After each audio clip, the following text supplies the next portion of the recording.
na sa Land Transportation Office ang driver ng SUV na may plakang 7 na dumaan sa EDSA busway. Paliwanag niya, sumakit ang kanyang tiyan kaya niya sinubukang dumaan sa busway. May unang balita si Joseph Morong. Sir, saglit lang. Sir, i-verify lang naman kayo eh. Sir, sir, license po, license. Driver's license po.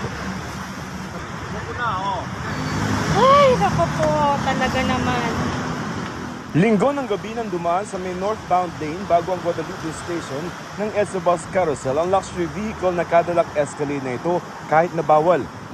Humarap at nagpaliwanag sa Land Transportation Office ang sinitang driver na tinakasan ng enforcer. Akala ko sir pwede ako makapasok sir kasi nagmamadali po ako sir. Sumasakit kasi yung tiyan ko sir medyo not feeling well ako noon sir Kaya gusto kong sumubok na dumaan doon sir.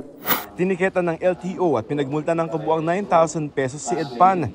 Naharap din siya sa patong-patong na paglabag tulad ng disregarding traffic signs dahil sa pagpasok sa busway at illegal use of protocol plate.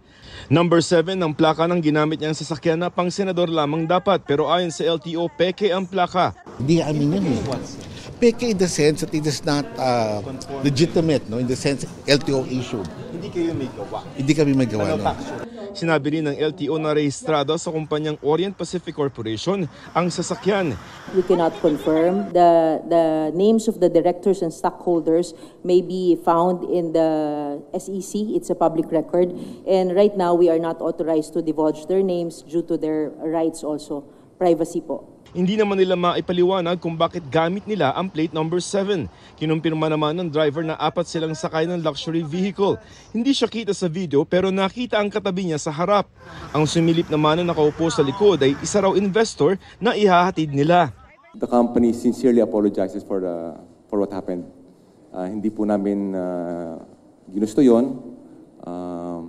Rest assured, we will cooperate with the investigation. Ayon sa Land Transportation Office o LTO, sa mga nahuhuli sa EDSA busway ang mga driver lamang ang tinitiketan at may pananagutan at hindi ang kanyang mga sakay. Pero hindi naman nakalusot ang kumpanyang Orient Pacific dahil i-issuean sila ng LTO ng show cause order para imbestigahan ang karagdagang paglabag ng driver at ng may-ari ng sasakyan.